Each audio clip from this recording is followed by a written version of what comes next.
গল্পকথার আসরে আপনাদের সকলকেই স্বাগত। আজ আপনাদের জন্য দেবাশিস চৌধুরীর লেখা গল্প বিষ।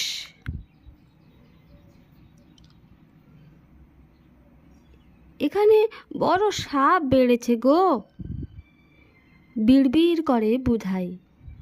হাতে একটা কাগজের কাপ, কাপের চায়ে সর পড়ে গিয়েছে। বুধাইয়ের কোন দিকে যে মন বুঝতে পারে না শ্যামলী। স্বামীর দড়ি পাকানো চেহারার দিকে তাকিয়ে থাকে সে, ধরতে চেষ্টা করে এর পরে কোন মুখে গড়াবে বুধাইয়ের কথা। এত সাপ কি ভালো, এত বিষের ওষুধ কোথায়? বকেই চলেছে বুধাই। খড় রোদ সামনের উঁচু টিলার শরীর বেয়ে সবুজ জমির উপরে নেমে এসেছে অনেকক্ষণ আগে। রাজ্যের এই প্রান্তিক এলাকায় গরমের খুব দাপট, পাশেই ঝাড়খণ্ড, তাই গ্রীষ্ম এখানে তীব্র ও শুকনো। ছোট্ট শহরটিও ধুলোয় জেরবার বরাবর। মূল রাস্তাটি কতটুকুই বা চওড়া। মুখোমুখি দুটি গাড়ি এলে যানজট লেগে যায়।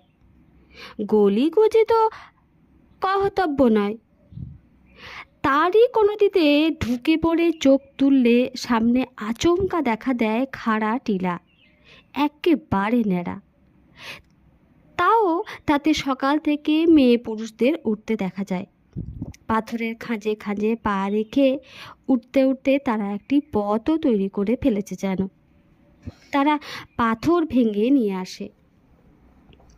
শহরের অন্য পথে এগোলে বেসরকারি ট্রাস্টের স্কুল ধোপ দুরস্ত, আর অদূরে শহরের স্বাস্থ্যকেন্দ্র। তারই হাতার মধ্যে একপাশে ছায়ায় বসে আছে বুধাই ও শ্যামলী। বুধাইয়ের জীবন যেন তরঙ্গের মতো। একসময় জনমজুর হিসেবে কাজ শুরু করেছিল সে, তারপরে একদিন বাড়ি থেকে পালিয়ে যায়। বেশ কয়েক বছর পরেই ফিরে আসে শহরে। এসেই বলতে থাকে সে নাকি কোনো ওঝার কাছ থেকে মন্ত্র শিখে এসেছে, সব সাপই এখন তার বশ। তা এক সময়ে সাপ ধরেও দেখিয়েছে বোধহয়, তবে সেসব খুব বিষধর নয়। এমনিতেই বোড়া সাপ রাজ্যে সর্বত্র, তবে গোখরো বা কেউটের মতো তীব্র বিষধর সাপ এখানে এতদিন চট করে মিলত না, ইদানিং কিঞ্চিত বেড়েছে। বুধাইয়ের কিন্তু সাপুড়ে হিসেবে নামডাক খারাপ নয়। সাপের বিষের কিছু টোটকা তার জানা। গ্রামের দিকে ডাক পড়লে সাপ তো ধরতই, কাউকে কাউকে সাপে কাটলে সেই টোটকাও দিয়েছে অনেক সময়। কখনো তাতে রোগী বেঁচেছে, কখনো মারাও গিয়েছে। গ্রামের মানুষ এইসব বাঁচা মরা নিয়ে বিশেষ ভাবে না। শোক তাপ থাকে কিছুদিন। বিশেষ করে বাড়ির কাজের মানুষটি মারা গেলে বাকিদের ভাবতে হয় সংসার এরপরে কীভাবে চলবে। তবে এখন তো সরকারের আনুকূল্যে রেশনের চাল চিনি ভালোই মেলে। রাজ্যের অন্যেরা যা পায় এই এলাকার লোক পায় তার দ্বিগুণ।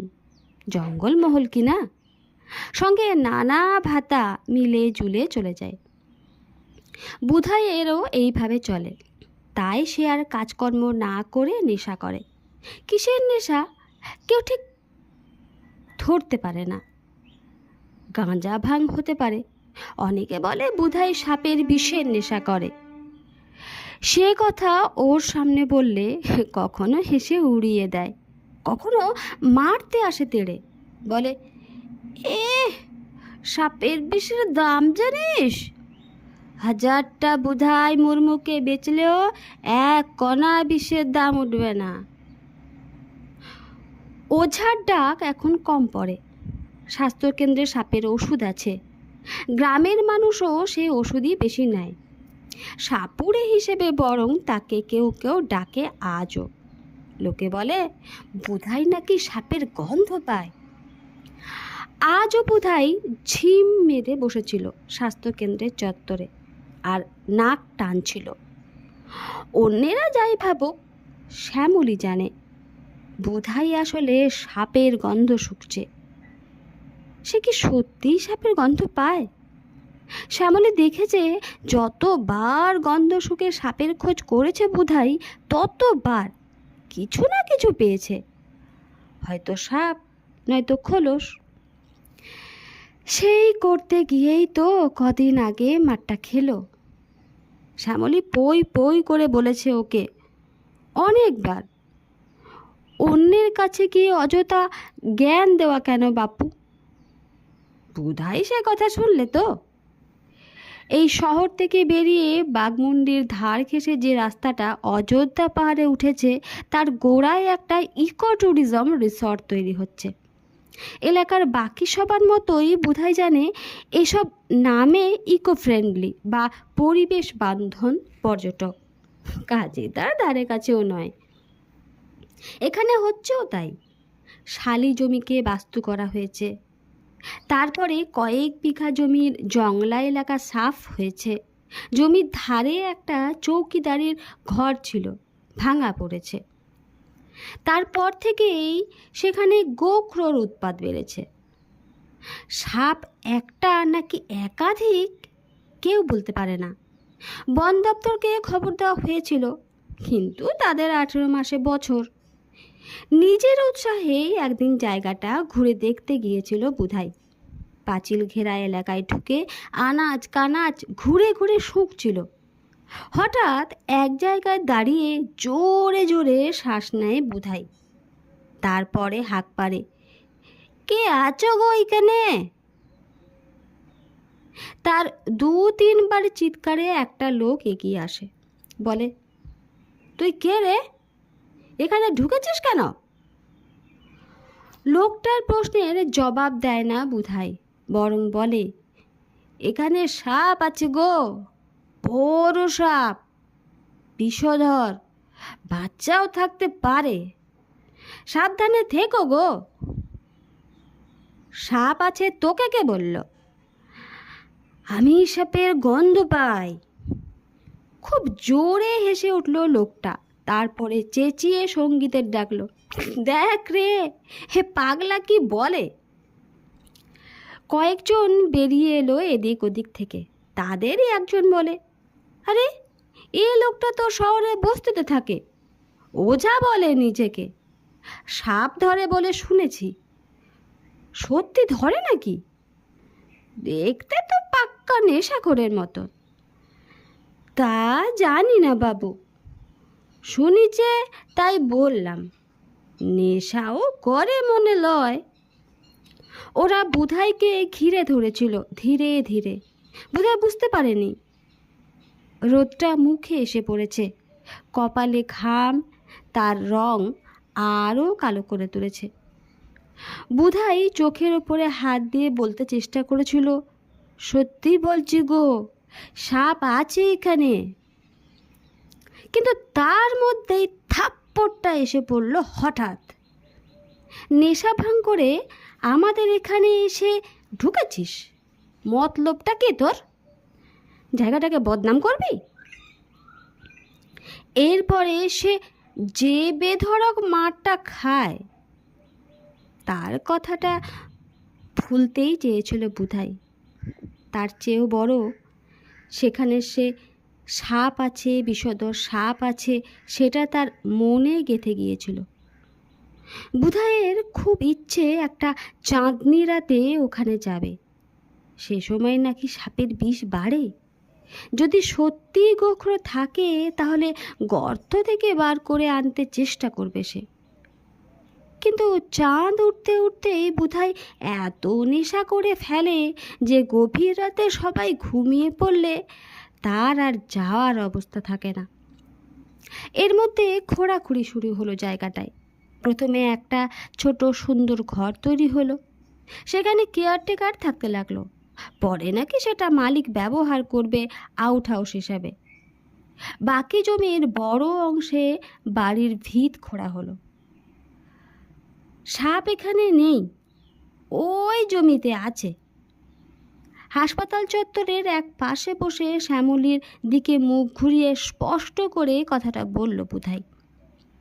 শ্যামলী বুধাইয়ের জীবনে আর এক তরঙ্গ। নামের মতোই মেয়েটি শ্যামলা, মুখটা ভারী মিষ্টি। সেই মুখ দেখেই বুধাই মজেছিল। 3 কুলে এক মামা ছাড়া কেউ নেই শ্যামলীর, যে লোকটা বিয়েও করেনি। অনেক কষ্টে পাত্র জুটিয়েছিল। পুরুলিয়া শহরে থাকে, দোকান আছে, রমরমা ব্যবসা। তবে বয়স 45, দেখতেও ধ্বংস। মামা বলেছিল, শ্বশুর ঘরে তুই রাজরানী হবি রে শ্যামলী। এ লোকের চারিদিকে কেউ নেই, কিন্তু শ্যামলীর পোষায়নি। সে বিয়ের আগের রাতে বাড়ি থেকে পালিয়েছিল। পড়তে পারত কোনো বদমাইশের হাতে, কিন্তু বুধাই রাস্তা আটকেছিল। চোখ বড় বড় করে বলেছিল, কি রে শ্যামা, কাল তোর বিয়ে, আজ কোথায় পালাচ্ছিস? তখন রাতে এত নেশা করতো না বুধাই। শ্যামলীকে বাড়ি এনে বসিয়েছিল। বাড়ি বলতে একটা ছোট্ট চালাঘর, তার ভিতরে নোংরা চাদর চাপানো 4 পায়ায় বসে শ্যামলী খুব কেঁদেছিল। বলেছিল, এইভাবে বাঁচা যায় বলো বুধাইদা? তখনই ঠিক করেছিল বুধাই। পরের দিন শ্যামলীর মামার কাছে গিয়ে বলেছিল, আমার চাল চলন নেই ঠিকই, কিন্তু শ্যামলীকে আমি বিয়ে করব। ওর কথা ভেবেই মজুর খাটা শুরু করব। এর আগে সে নিজেকে শিল্পী মনে করত। সাপ ধরাও তো একটি আর্ট, বুঝলি? আর বুধাই মুর্মু হলো আর্টিস্ট, পাড়ার লোকেদের বলতো সবসময়। এখন সত্যি বুধাই কাজে বেরোতে শুরু করলো। এরপরে শ্যামলীর সঙ্গে জীবনযাত্রা শুরু। সে তরঙ্গে ভেসে কিছুদিন কাজ করেছিল বুধাই, কিন্তু নেশার চোটে শরীরের নানা উপসর্গ দেখা দিল তার। হাঁপ ধরে যেত কাজ করতে গেলে। এখনও হাসপাতালের চত্বরে বসে হাঁপাচ্ছে বুধাই, জোরে জোরে শ্বাস টানছে। আর শ্যামলী ভাবছে সে সাপের গন্ধ নিচ্ছে।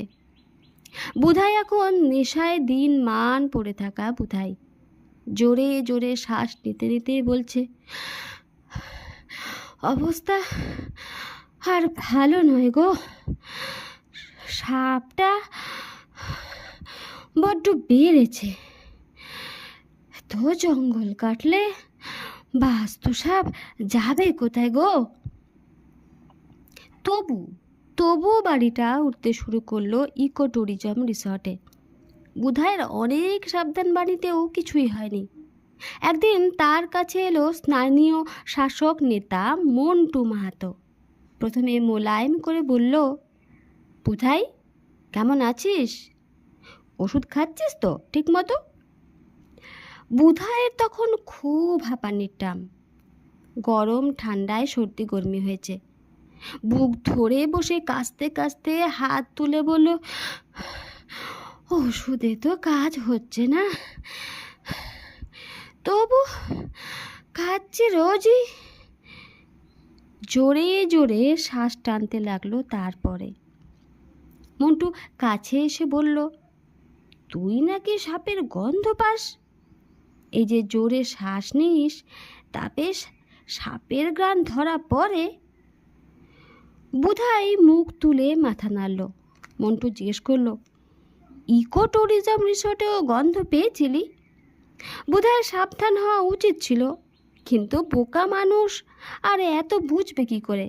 সে মাথা নেড়ে কাঁচতে কাঁচতে বলল, হ্যাঁ গো, ওখানে সাপ আছে গো, গোকরোয়া সাপ। জঙ্গল কেটেছে, সাপ বের হয়ে আসবে গো। শেষ করতে পারল না কথাটা। প্রথমে একটা থাপ্পড় এসে পড়ল কান পাটটাতে। তারপরে জামাটা খামচে ধরে টেনে নিয়ে হিস হিসে গলায় মন্টু বলল, এ কথা যেন আর না শুনি, মনে থাকে যেন। জামা ছেড়ে সুর পাল্টে বলল মন্টু। নরম গলায় বলল, রিসর্টের উদ্বোধন হবে, সভাধিপতি থাকবেন, মান্যগণ্যরাও থাকবেন। সে সময় কি এসব কথা বলা ঠিক রে? সেদিনটায় প্রবল কলরব রিসর্ট ঘিরে। আলো দিয়ে সাজানো হয়েছে চারপাশ। পিছনে অযোধ্যা পাহাড়, সবুজ তার রং। সে পাহাড় সন্ধ্যার অন্ধকারে কালো হয়ে আছে ঠিকই, কিন্তু তাতেই যেন আলোকসজ্জার রিসর্টের জেল্লা আরও বেড়েছে। অনেক দূর থেকে দেখা যাচ্ছে রোশনাই, আকাশে তারা ছাড়িয়ে আছে। নক্ষত্রবিধিও যেন যোগ দিয়েছে এই উৎসবে। গাড়িগুলো সব শহরের মতো পাশ দিয়ে গেল।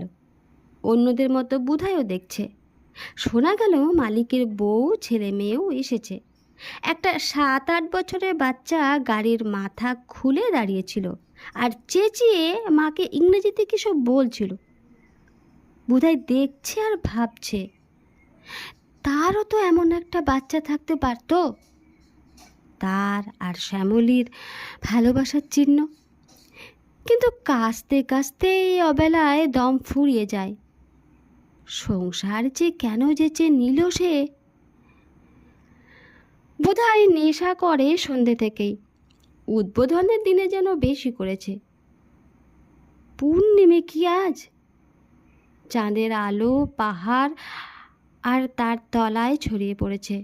বোধহয় দেখছে আর ভাবছে, এইসব রাতে সাপের বড় বাড়বাড়ন্ত হয়, সাবধানে থাকা উচিত। তার কাছে কি বিষের টোটকা আছে কিছু? বোধহয় জানে বিষের টোটকা বিষ, বিষে বিষেই বিষক্ষয়। বিষহরি সেই শিক্ষাই দিয়েছেন। আতি পাতি করে খুঁজে ভুধাই। শ্যামলীর চোখে পড়ে যায়। সে কঠিন স্বরে বলে, খবরদার, ওই সব কিছু আজ ঘাটাঘাটি করবে না। নেশা করেছ, এবারে চুপটি করে শুয়ে পড়ো, আজ বাইরে বেরোবে না। শ্যামলীর কথা এখন লক্ষ্মী ছেলের মতো শোনে বুধাই, কিন্তু সাপের ডাক যে নিশির ডাকের থেকেও সাংঘাতিক। অনেক রাতে শ্যামলী যখন ঘুমে, বুধাই উঠে পড়ে।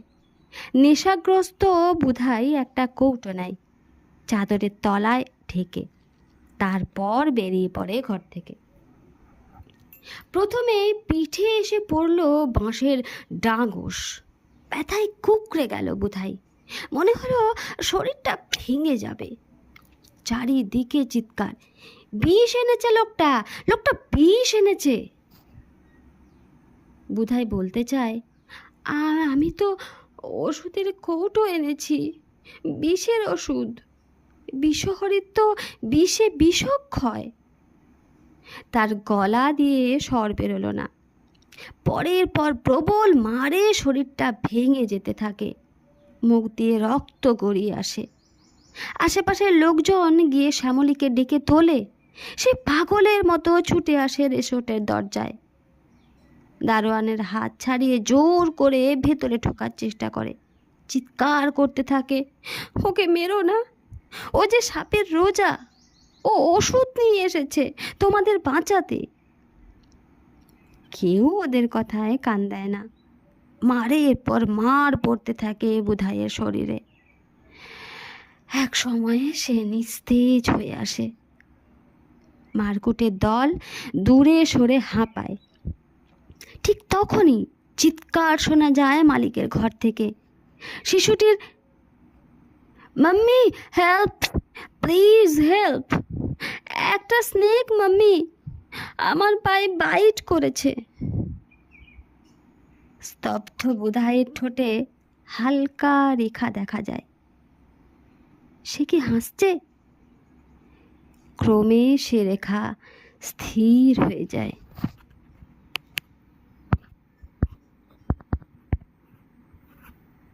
নমস্কার।